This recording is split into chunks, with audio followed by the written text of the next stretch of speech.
കൊച്ചി എളമക്കര അപകടത്തിൽ വഴിത്തിരിവ്. വിദ്യാർത്ഥിനിയെ ഇടിച്ചിട്ടത് CCTV ദൃശ്യങ്ങളുള്ള car അല്ലെന്ന് കണ്ടെത്തൽ. പാർക്ക് ചെയ്തിരുന്ന ഇക്കോ കാറിന്റെ ഡോർ തുറന്നപ്പോൾ സൈക്കിളിൽ തട്ടുകയായിരുന്നു. സുഭാഷ് നഗർ സ്വദേശി രാജിക്കെതിരെ കേസെടുത്തു. രാജിയെ അറസ്റ്റ് ചെയ്ത് വിട്ടയച്ചു. എസ് ശരനുണ്ട് വിവരങ്ങൾ നൽകാൻ. ശരൺ, എന്താണ് ഇക്കാര്യത്തിൽ വ്യക്തത വന്നിരിക്കുന്നത്?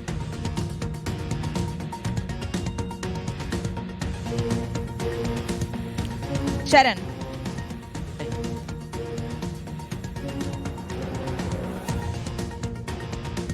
ശ്രുതി, ഈ കേസ് അന്വേഷണത്തിൽ വഴിത്തിരിവുണ്ടായിരിക്കുന്നു എന്നുള്ളതാണ് ഏറ്റവും പ്രധാനപ്പെട്ട കാര്യം. അതായത് ഈ വാഹനത്തിന്റെ ഡോറ് തുറന്നപ്പോഴാണ് ദീക്ഷിത സഞ്ചരിച്ചിരുന്ന സൈക്കിൾ തട്ടുകയും തുടർന്ന് ദീക്ഷിത താഴേക്ക് വീഴുന്നതെന്നുള്ളതാണ് ഇപ്പോൾ പോലീസ് കണ്ടെത്തിയിരിക്കുന്നത്. നേരത്തെ ഒരു വാഹനം, നമുക്ക് ആ ദൃശ്യങ്ങൾ, സിസിടിവി ദൃശ്യങ്ങൾ കൃത്യമായി തന്നെ കാണാൻ കഴിയുന്ന ഒരു സിസിടിവി ദൃശ്യം പുറത്തു വരുന്നു. അതിൽ ഒരു കാറ് റോഡിൽ കൂടെ പോകുന്നതും അതിന് തൊട്ടുപുറത്തായിട്ട് ദീക്ഷിത സഞ്ചരിച്ചിരുന്ന സൈക്കിൾ ദീക്ഷിത മറിഞ്ഞു വീഴുന്നതൊക്കെ തന്നെ കണ്ടിരുന്നതാണ്. അങ്ങനെ ആ കാറാണ് ദീക്ഷിതയെ ഇടിച്ചിട്ടത് എന്നുള്ളൊരു സംശയത്തിലേക്ക് പോലീസ് എത്തുകയും അതിന്റെ അടിസ്ഥാനത്തിൽ പോലീസ് ആ കാർ ഓടിച്ചിരുന്ന ആളെ കസ്റ്റഡിയിലെടുത്ത് ചോദ്യം ചെയ്യുകയും ചെയ്തിരുന്നു. അപ്പോൾ അയാൾ പറഞ്ഞത് തനിക്ക് ഇതിൽ റോളില്ല, തന്റെ വാഹനം ദീക്ഷിതയെ ഇടിച്ചിട്ടില്ല എന്നുള്ളതാണ്. തുടക്കത്തിൽ പോലീസ് അത് വിശ്വസിച്ചില്ല. പിന്നീട് വിശദമായി ചോദ്യം ചെയ്തപ്പോഴും അയാൾ അതിൽ തന്നെ ഉറച്ചു നിൽക്കുകയായിരുന്നു. അങ്ങനെ പോലീസ് സമീപത്തെ മറ്റ് സിസിടിവി ദൃശ്യങ്ങളടക്കം പരിശോധിച്ച് വിശദമായ അന്വേഷണത്തിലേക്ക് കടന്നപ്പോഴാണ് ഈ കാറാണ്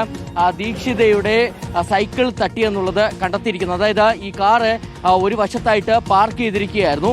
അതിന്റെ തൊട്ടുപുറത്ത് കൂടിയായിരുന്നു ദീക്ഷിത സഞ്ചരിച്ചിരുന്ന സൈക്കിൾ വന്നിരുന്നത്. അപ്പോൾ അലക്ഷ്യമായി ഈ കാറ് ഓടിച്ചിരുന്ന സുഭാഷ് നഗർ സ്വദേശിയായ രാജി ഡോർ തുറക്കുന്നു. അങ്ങനെ ഡോർ തുറക്കുന്നതോടുകൂടി ദീക്ഷിതയുടെ സൈക്കിൾ തട്ടുകയും ദീക്ഷിത നിലത്ത് വീഴുക, റോഡിലേക്ക് വീഴുകയുമായിരുന്നു. അങ്ങനെ ഗുരുതരമായി തന്നെ പരിക്കേൽക്കുകയും കൊച്ചിയിൽ ഒരു സ്വകാര്യ ആശുപത്രിയിൽ പ്രവേശിക്കുകയും ചെയ്തിരുന്നതാണ്. ഇപ്പോഴും ദീക്ഷിത ആശുപത്രിയിൽ തുടരുകയാണെന്നുള്ളതാണ് നമുക്ക് മനസ്സിലാക്കാൻ കഴിഞ്ഞിരിക്കുന്നത്. ഇതിനിടയിൽ ഇത്തരത്തിലൊരു കണ്ടെത്തൽ നടത്തിയോടുകൂടി ഈ പാർക്ക് ചെയ്തിരുന്ന കാർ, അതായത് ഇക്കോ കാറാണ്, ഈ കാറ് ഓടിച്ചിരുന്ന രാജി, അതായത് സുഭാഷ് നഗർ സ്വദേശിയായ രാജിയെ ഇന്നലെ രാത്രി പോലീസ് കസ്റ്റഡിയിലെടുക്കുകയും അറസ്റ്റ് രേഖപ്പെടുത്തുകയും വിട്ടയക്കുകയും ചെയ്തിട്ടുണ്ട്. അതിന് കാരണം ജാമ്യം ലഭിക്കാവുന്ന വകുപ്പാണ് രാജിക്കെതിരെ ചുമത്തിയിരിക്കുന്നതെന്നുള്ളതാണ്. അതായത് ഈ അലക്ഷ്യമായി ഡോറ് തുറന്ന്, അത് അലക്ഷ്യമായി വാഹനം കൈകാര്യം ചെയ്യുന്നതിന്റെ വകുപ്പാണ് രാജിക്കെതിരെ ചുമത്തുകയും അതിന്റെ അടിസ്ഥാനത്തിൽ ജാമ്യം ലഭിക്കാവുന്ന വകുപ്പായതിനാൽ അറസ്റ്റ് ചെയ്ത് വിട്ടയക്കുകയും ചെയ്തിട്ടുണ്ട്.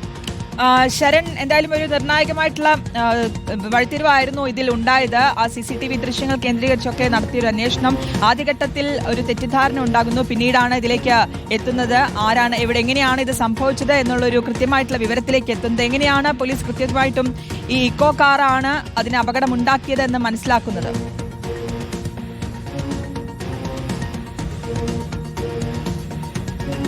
ശ്രുതി, അതിൽ ഈ സിസിടിവി ദൃശ്യങ്ങൾ തന്നെയാണ് നിർണായകമായെന്നുള്ളതാണ് നമുക്ക് പോലീസിൽ നിന്ന് മനസ്സിലാക്കാൻ കഴിഞ്ഞിരിക്കുന്നത്. അതായത് തുടക്കത്തിൽ ഒരു സിസിടിവി ദൃശ്യം പുറത്തു വരുന്നു. ആ ദൃശ്യത്തിൽ ഉണ്ടായിരുന്ന കാര്യം എന്ന് പറയുന്നത് ഒരു കാറ് കടന്നു പോകുന്നു. നമുക്ക് ആ ദൃശ്യങ്ങൾ കൃത്യമായി തന്നെ കാണാൻ കഴിയുന്നുണ്ട്. ആ കാറ് കടന്നു പോകുന്നു. അതിന്റെ തൊട്ട് ഇപ്പുറത്തായിട്ട്, അതായത് ആ കാറ് ഓവർടേക്ക് ചെയ്ത് പോകുമ്പോഴേക്കും ദീക്ഷിത സഞ്ചരിച്ചിരുന്ന സൈക്കിള് മറിഞ്ഞ് ദീക്ഷിത നിലത്തേക്ക് വീഴുന്ന, റോഡിലേക്ക് വീഴുന്നതാണ് ആ ദൃശ്യങ്ങളിലുള്ളത്. അങ്ങനെയാണ് പോലീസിനെ സംബന്ധിച്ച് ആ കാറാണ് ദീക്ഷിത ഇടിച്ചിട്ടതെന്നുള്ള സംശയത്തിലേക്ക് എത്തിച്ചേരാൻ കാരണമായത്.